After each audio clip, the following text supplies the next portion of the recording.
която след това ще бъде внесена и приета, поне за сега обещата, че ще приемат декларацията. Тя ще бъде внесена, ако не позволят, напред да върви една икона.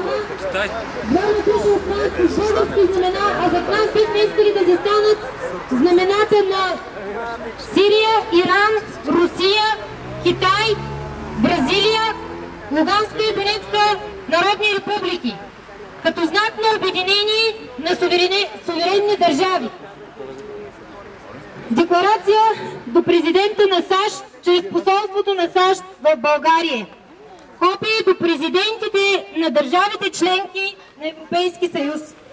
Копие до президента на Руската федерация, до президента на Ислямска република Иран, до президента на Китайска народна република, президента на Сирийска арабска република, президента на Република Сърбия, президента на Украйна, чрез дипломатическите им посолства в България, копие до президента на Донецка народна република, копие до президента на Луганска народна република и до всички медии. Декларация от национален протест пред Американското посолство в София за суверенитет на България и държавите по света. Днес, 11 септември 2014 година, българите заставаме открито срещу съвременния окупатор на България и терорист номер 1 в света САЩ. От 1989 година до днес в България създадохте и направлявахте десетки партии, които работят като наша колониална администрация. За 25 години американска демокрация в кавички, наложена в България, резултатът е разруха, грабеж, унищожение на държавата, традициите, националната идентичност и демографски срив, какъвто не помним в цялата си история. Очевидно наложени от вас план Ранъп, който в България е известен като планът за унищожение на България, работи с пълна сила. Чрез узаконените кражби на природните ни ресурси и стратегически отрасли, наречени концесии и приватизации, чрез западни банки, вериги магазини и други лестове всяка година от България източвате над 30 милиарда евро, с което превръщате в България в най-бедната и ограбена държава в Европа.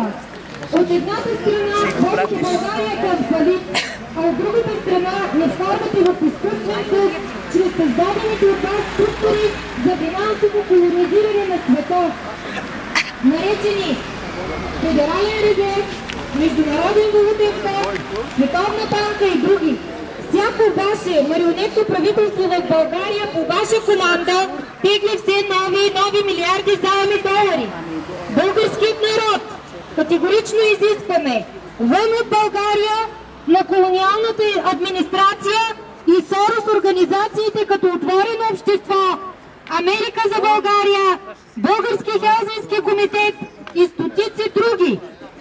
Незабавно прекратете ограбването на природните ресурси на България чрез концесии.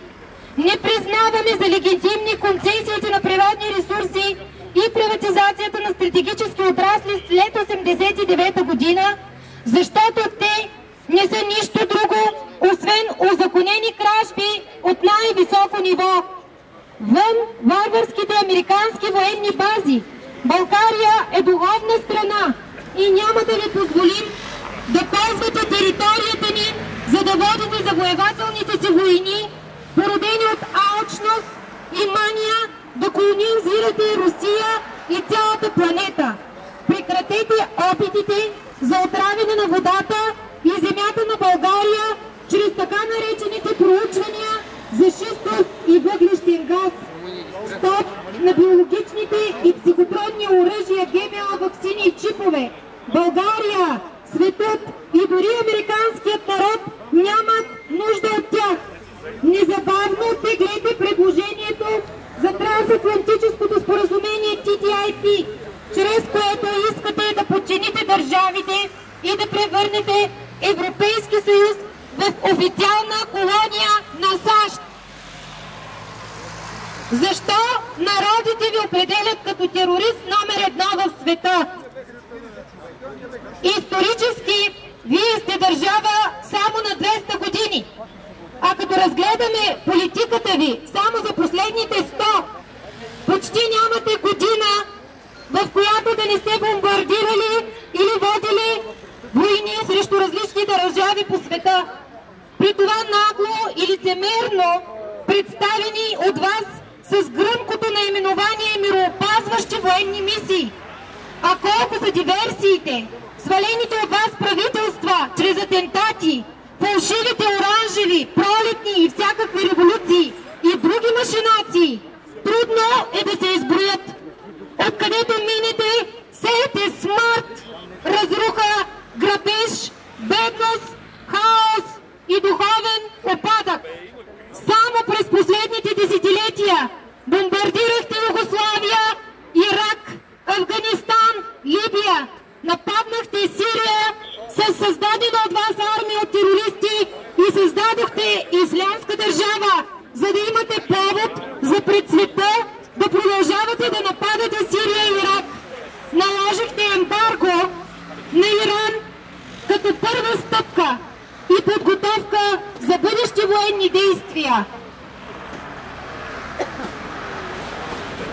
Вие сте терорист номер 1, защото където сте успели да наложите вашата американска демокрация, чрез нападения или други лостове, сте оставили само скръб, сълзи, избити милиони невинни хора, беднотия и разруха на държавите. Очевидно, заедно с Англия, Израел и няколко западни държави, имате цел постоянно държава след държава да колонизирате целия свят. И тъй като Русия се явява едно от главните ви препятствия за постигане на тази ваша фикс идея, създадохте и наложихте чрез преврат украинската хунта, като разчитате, че чрез нея ще проядете Русия. Чрез наложените от вас санкции целите да изолирате Русия и да я противопоставите на европейските държави, създавайки голям икономически и военен конфликт на територията на Евразия. Вашият план няма да успее. Спрете американския тероризъм и агресия по света. Искате да бъдете господари на земята, но нямате духовен потенциал за това и разчитате на тъмните сили, като действате чрез войни, агресия и всякакви лостове.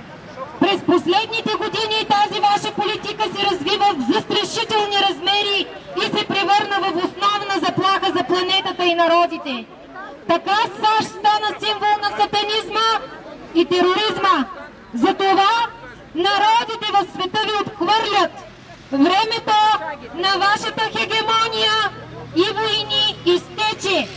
Примирете се и вземете пример от древните народи. Земята е на всички, да живеем в мир. Бъдещето е на суверенните държави. Гражданска инициатива за суверенитет на България и държавите по света. 11 ноември 2014. Съгласни ли сте с всичко прочетено до тук?